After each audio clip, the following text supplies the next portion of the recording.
St. Thomas is a very integrated thinker, and the only way to understand who Thomas is and what kind of thinker he is to understand his religious consecration and his priestly configuration. Now, what do we mean by that? We mean, first of all, he's obviously a priest. That's in virtue of the sacramental character he's received at his ordination, which gave him the power, because of the character of ordination, to serve as an instrument of the sacraments and of the holy preaching.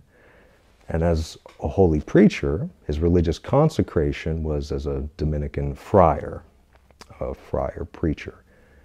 And in order to understand St. Thomas, there are many people today who think that he was just an abstract intellectual who enjoyed multiplying distinctions, expounding ideas that are floating in the atmosphere somewhere, and that the more you think about him, think with him, your nose might start to bleed because you get so far in the stratosphere.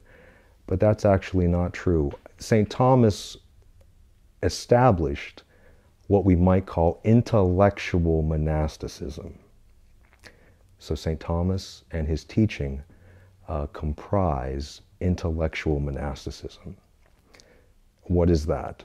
Well, in the history of the church in which St. Thomas lived and taught, we see different forms of Christian life.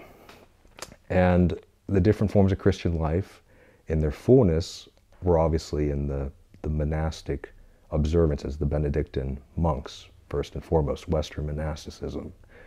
And so St. Benedict, the founder of Western monasticism, he established a rule of life, a holy order, and he went into the wilderness in Europe and established monasteries that followed order, the order of wisdom, the order, divine order to God.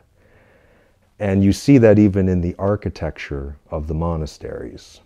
The monasteries were designed not just to be a place where a bunch of guys who liked to pray lived, but a place architecturally structured around God. The chapel is in the center, then you have the refectory, you have the dormitory, you have the library. Everything was structured around God. And as we've seen in history, that changed civilization, that changed and shaped Europe, monasticism. Then you had St. Dominic, the founder of the Dominican order, of which St. Thomas was a member, who took that monastic, that ordered genius from the wilderness, from the countryside, and brought it to the heart of civilization, which is the city. And Dominicans were what you might call city monks. And so again, you had this shaping. Dominic took the order, the Christian wisdom, the order of wisdom, the order of revealed wisdom, and he brought that order to the heart of civilization, the city. And once again, you had the chapel in the center, you had the refectory, you had the library, you had the dormitory. Each hour of the day was accounted for, structured according to an ordered wisdom. And that changed also civilization, culture, and history. And Thomas, what he did is he took that monastic wisdom, that monastic order, and brought it not just to the heart of civilization, which is the city, like St. Dominic did. He took it to the heart of the human person, which is the intellect, the highest power of the human person, the intellect. And just as in the monastery or in the priory, in the convent, you have a certain structure in which everything has its place, architecturally, temporally. But what he did, St. Thomas did, is he structured all of thought according to a certain wise order, with God in the center. And so with ideas, with his doctrine, built upon fundamental principles, St. Thomas brought the monastic order, the monastic genius, to the heart of the human person, which is the intellect. And just as in a monastery for the Benedictines, just as in a priory or a convent for the Dominicans, Thomas brought this to the heart of the human person, which is the intellect. And just as in the monastery and in the priory, every place had its proper structure, had its proper order, had its proper arrangement. There was a before, there was an after. So Thomas, by way of principles, by way of his doctrine, by way of his teaching, structured thought according to a certain wise order. And so Dominic gave to the world a wisdom in the city, the heart of civilization. Thomas gave to the human person, the intellect, the intellectual, an order that shaped the person.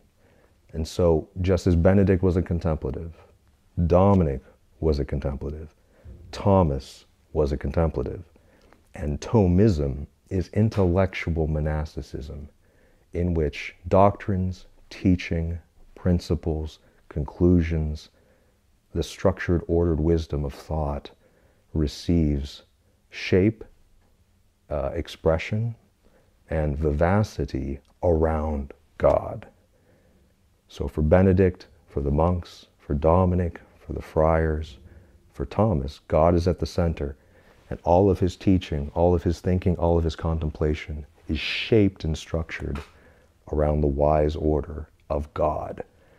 And so if we were to ask again, what kind of thinker was St. Thomas?